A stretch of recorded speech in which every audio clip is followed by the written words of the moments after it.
New paper pattern for Hindi.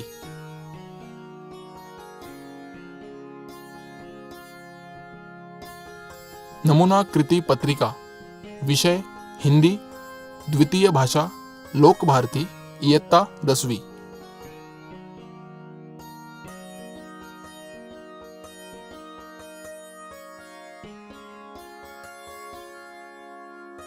विभाग 1 गद्य।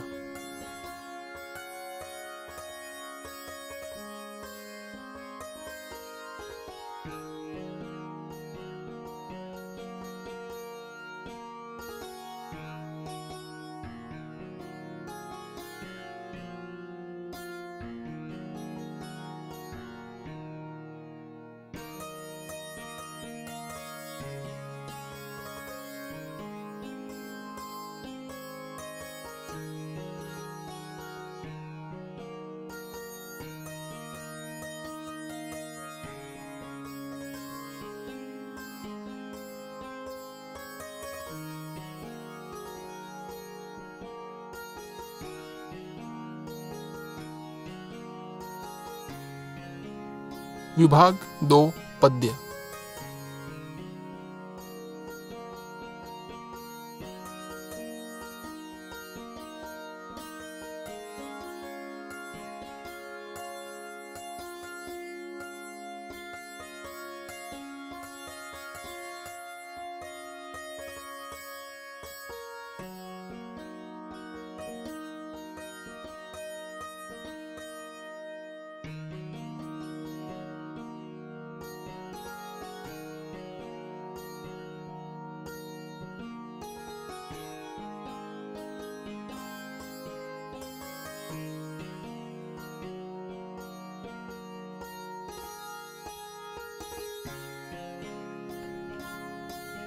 विभाग 3 पूरक पठन।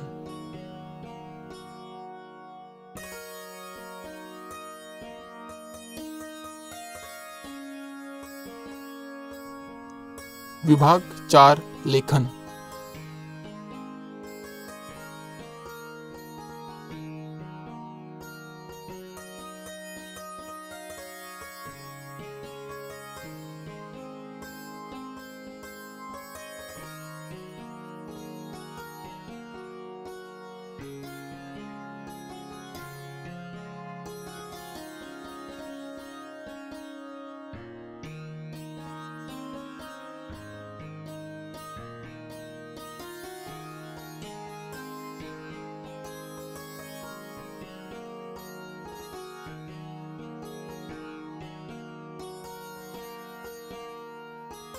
Maharashtra state boards view for change of paper pattern.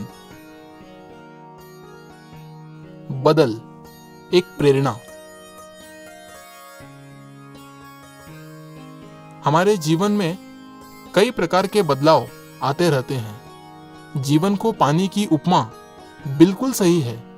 जैसे गंगा मैया नदी तो एक ही है, मगर जगह जगह अपना रूप बदलती है।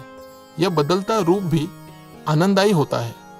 उसी प्रकार हम बचपन से जो पढ़ाई करते हैं उसमें अगर थोड़ा सा बदलाव आ जाए तो पढ़ने की और पढ़ाने की रुचि बढ़ती है। छात्र तथा शिक्षकों के लिए यह एक उत्साहवर्धक बात बन जाती है। इसी भावना का आदर करते हुए इस साल से हमारे महाराष्ट्र राज्य माध्यमिक और उच्च माध्यमिक शिक्षण मंडल ने अपने पाठ्य पुस्तक के पाठ न बदलते हुए केवल उनके स्वाध्यायों का प्रारूप बदलकर सभी को अभ्यास का एक नया मोड़ दिखाया है। यह नया मोड़ न केवल आनंददायी है बल्कि हमारे विचारों को चालना देने वाला भी है। इस प्रक्रिया में शासन, शिक्षक वर्ग तथा छात्रों का भी महत्वपूर्ण हिस्सा है। इन सबका दृष्टिकोण क्या है, इसके बारे में हम सोचेंगे। महाराष्ट्र राज्य हमेशा हर क्षेत्र में अग्रसर रहा है। आज का जमाना स्पर्धा का है। हर जगह कई प्रकार की होड़ लगी रहती है। महाराष्ट्र मंडल एसएससी बोर्ड के साथ साथ हमारे राज्य में सीबीएसई बोर्ड, आईसीएसई बोर्ड भी कार्यरत हैं। शासन यह चाहता है कि हमारे छात्र इनके साथ गुणवत्ता में जरा भी पीछे न रह पाए। उनकी बुद्धि को भी उचित प्रकार से विकास का मार्ग मिले। 10वीं कक्षा के बाद जब सारे छात्र कुछ सामयिक परीक्षा का अवलंब करते हैं, तब उन्हें उन परीक्षा में भी अव्वल स्थान प्राप्त होना चाहिए। यह बदलाव कैसे होना चाहिए, इसके लिए हमारे मंडल ने एक कृति पुस्तिका तैयार की है। इसके आधार से हम स्वाध्याय के परिवर्तन को सही तरीके से समझ सकते हैं। इस परिवर्तन को गहराई से समझकर अपनाना चाहिए। हमारे लिए अगर कोई कृतिशील बन रहा है तो उसका साथ देना हमारा कर्तव्य है। हाँ, अगर कोई सूचनाएं हैं तो उसके बारे में भी चर्चा जरूर होनी चाहिए। Teachers aid. शिक्षण क्षेत्र में शासन के आदेश छात्रों प्रति पहुंचाने का काम शिक्षक करते हैं। नए स्वाध्याय के लिए उन्हें प्रशिक्षण दिया जाता है। यह स्वाध्याय विद्यार्थियों के लिए किस प्रकार उपयुक्त है, इसकी सही जानकारी शिक्षक ही दे सकते हैं। पाठ्य पुस्तक के बड़े पाठ तथा कविताएं सलग पढ़ाना कभी कभी निरुत्साह निर्माण करता है। नए अध्ययन प्रक्रिया में शिक्षक पाठ का विषय, संवाद, घटना इत्यादि पर आधारित उस पाठ को छोटे छोटे हिस्सों के 5 या 6 अलग अलग भाग कीजिए। उस परिच्छेद में आई मुख्य व्यक्ति रेखा, निसर्ग वर्णन, भाषा सौंदर्य तथा व्याकरण का अलग अलग विवेचन करते हुए छात्रों को पाठ का अध्ययन करवाइए। एक शब्द से अनेक शब्द बनाना, चौखट पूरी करना, वाक्य में आए व्याकरण को छांटना आदि प्रकार के प्रश्न तैयार कीजिए और छात्रों से उत्तर की अपेक्षा कीजिए तथा स्वमत प्रकट करने वाले प्रश्न तैयार करके समूह परिचर्चा, ग्रुप डिस्कशन के माध्यम से इनकी उत्तर की चर्चा कीजिए। इससे छात्रों के विचारों को अधिक चालना मिलेगी और पढ़ाई में उनकी रुचि बढ़ेगी।